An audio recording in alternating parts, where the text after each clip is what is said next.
What I'd like to do now is we have a series of speakers who will give brief presentations on different perspectives from an industry and research view, following which Max will lead the panel session. So leading off the batting is Trevor Jack from Adelaide, addressing the challenges of engaging in R&D. Thanks. I'm sure that it was the beach or work stuff. As you go out, all the empty name tags, you know where they all are.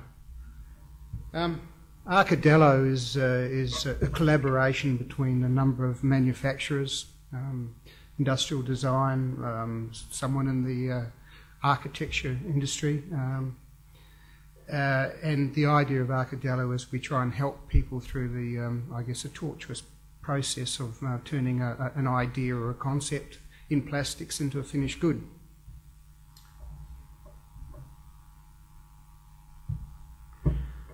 Now, you've all come here to listen to different views on research, development, innovation today. I've worked extensively in product development and plastics for many years within the automotive, appliance and electronics industries, to name a few.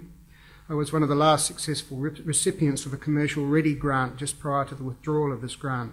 So I understand the levels of support available once you can learn to weave your way through the assistance pathway. I've also worked with the university system, and in the past 2.5 years have worked closely with SMEs. And I thought it would be useful to just share with you just something I pulled off the web about the definition of R&D. But interestingly enough, it talks about stocks of knowledge and creativity, and I think that's an important thing. I remember some 3 years ago or so, when I was invited to a round table with a number of plastics and automotive industry leaders to meet the incoming global president of the Society of Plastics Engineers. He was on a road trip around the world and was determined to seek out pockets of excellence in R&D. What he found was that the countries where industry, government and universities collaborated closely, they set the benchmark for innovation. Nothing has changed since that day, other than the need for collaboration has become greater. We must work together to avoid being left behind. There is little doubt that universities are cesspools of knowledge and creative thinking. Just ask those companies that have worked with them, who typically will declare that they have a successful and mutually beneficial relationship. They have made it through the relationship maze and continue to reap the benefits of a close relationship. However, there's some challenges along the way. The first is, how can the universities help me? How do I engage them? And the problem for SMEs, I don't think they really know. They don't know where to go. What services do the universities offer? What equipment do they have? Which university should I use? Should it be Flinders, or should it be Uni of SA? Or what could it be? A global university? Could it be a university in Melbourne or Victoria? There's so many offerings. Where do we go?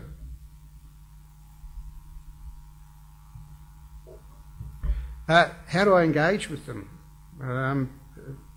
Where do we start?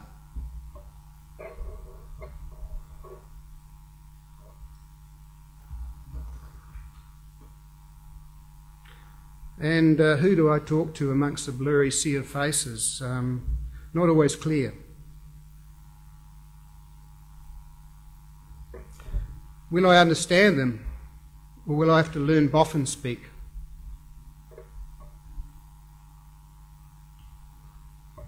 And last but not least, will I be able to find that difficult room? I remember vividly attending a function within one of the concrete jungles only a few months ago, and I was absolutely elated and blown away that I managed to follow the map provided and reach my destination with only one minor detour.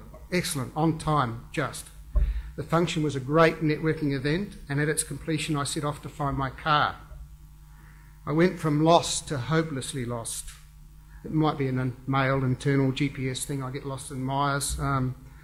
I eventually found someone else who had attended the same function who was also hopelessly lost. And as you would know, the measure of being lost becomes exponential when there are two males involved.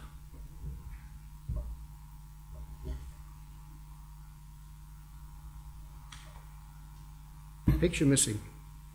Who will own the IP if the universities work with me on R&D? Who will own the IP? How much will it cost? Can I afford it? Will I have to sell my soul to use these services? Will the cost be competitive or will it be prohibitive?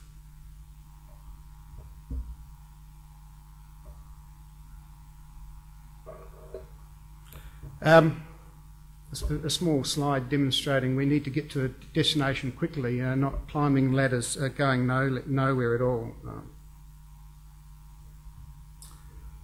In summary, what the industry needs, a clear pathway, someone we can communicate with that speaks our language, a targeted list of services available specific to industry sectors, easily accessed meeting place, particularly for the males, competitive cost base. Because sadly SME business owners are for the most part working in their business and find it difficult to break free. When they do break free, they do not have the time for the challenge of learning how to deal with the universities and any of the other research organisations, so they do what they have always done. They do the R&D themselves. This means that they're missing out on utilising some of the best equipment and most creative minds in the country. And they're denied the quantum leap in thinking that may make their businesses global. I guess just in summary and finally, there has clearly been great progress and collaboration between government, universities and industry.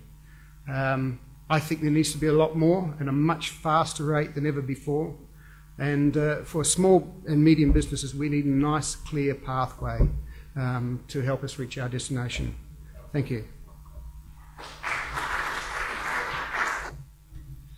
Thank you, Trevor.